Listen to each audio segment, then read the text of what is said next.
Welcome back, Nick Lenz, Comic Corner, Classic slash Non-Classic, episode number 1037, and Doubleshot number 931.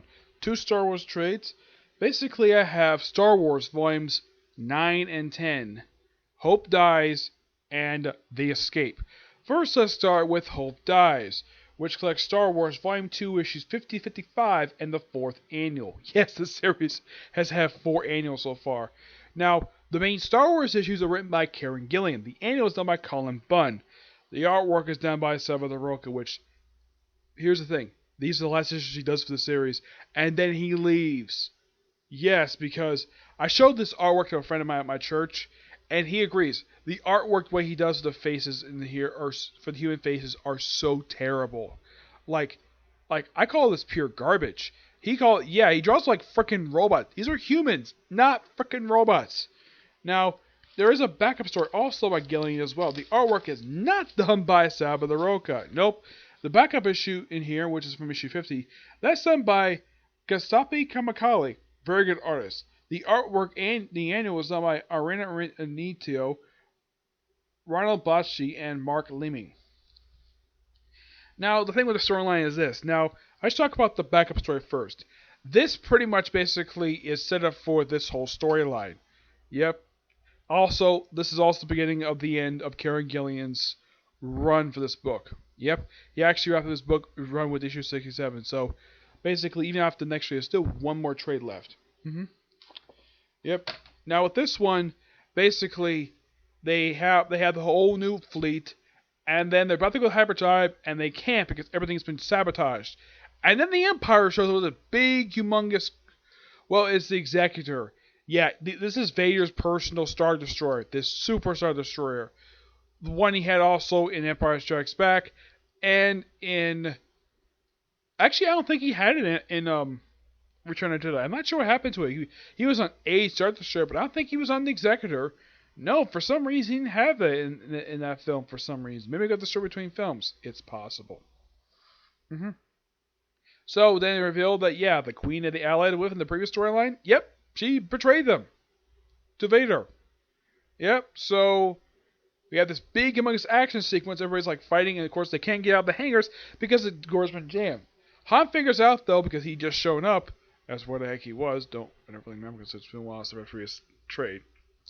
So he theorizes though, just have the ships go right to the doors and should automatically open. And of course one of the generals is like, Luke, stand down. It's like, nope. Doors open. We saw a massive firefight. And figured that, okay, we need to get those codes. Okay, are they in the files? No, they're not. They're not in the Serotan systems. Nope. They're actually on the Executor. So Leia takes a small squad of troops over to that ship, and and they storm the ship. Even though Vader's on board. Yes, Vader, the guy who we later reveal in Return of the Jedi as her father. Of course, she doesn't know that. So they storm the ship. They storm it. And they find the codes pretty quickly. Now, one of the generals who was seen in A New Hope, he dies in here. Yep, 2 of them do.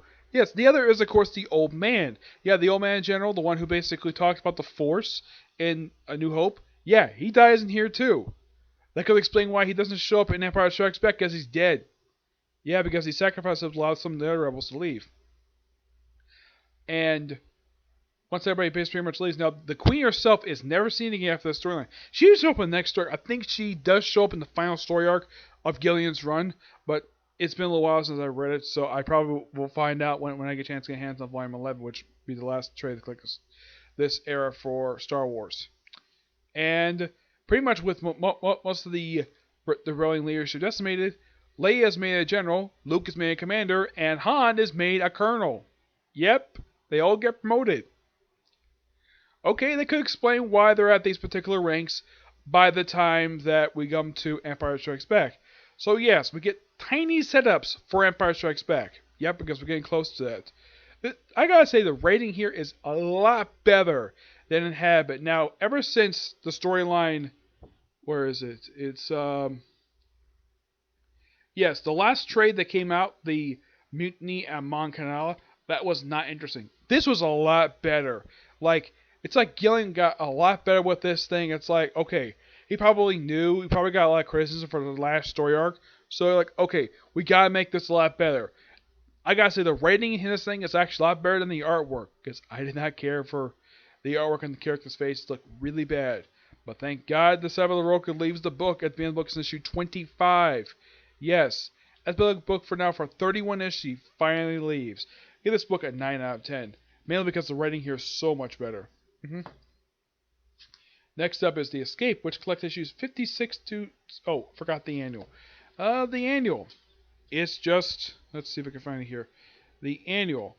It's basically a storyline that takes place between issues... takes place after issue 8 of the series. Yep.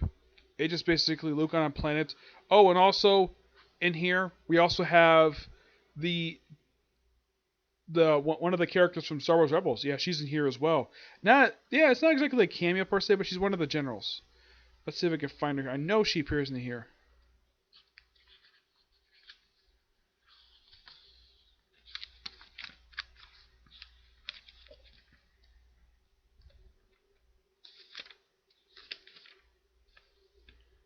And I don't think that Gillian wants to kill her off, though, because she's a popular character.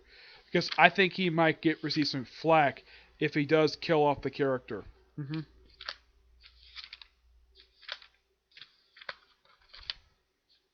Yeah, this is the guy. You remember him from New Hope? Yeah, he dies in this opening storyline. He dies in this particular storyline. Yeah, that could explain why he doesn't show up in New Hope, because he dies.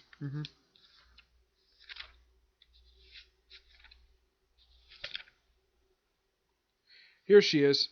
Yeah, the woman from Star Wars Rebels. Because of how popular Rebels is, I don't think Gillian wants to kill off this character, which I do appreciate he doesn't do that. Heck, we even see this in here. Han Solo putting on a suit. Also, the Millennium Falcon is heavily damaged, so yeah, it's actually absent from the next story arc. Though thanks to an engineer that C-3PO meets, he gets his legs repaired. Though he gets on board, but usually he gets on via an airlock. Though he's able to get new legs in this storyline here. Now they get some new allies in here as well, and to put, even though this one here is the start of the end of Kieran Gillian's run, this is the Pensum storyline of his era. Yes. Basically, if Han, Luke, and Leia, without Chewie, he's actually absent for the storyline. He's actually on the same ship as the Falcon. They also have Selena. She returns in here too. And of course, they do have a reference here to Screaming Citadel in this storyline.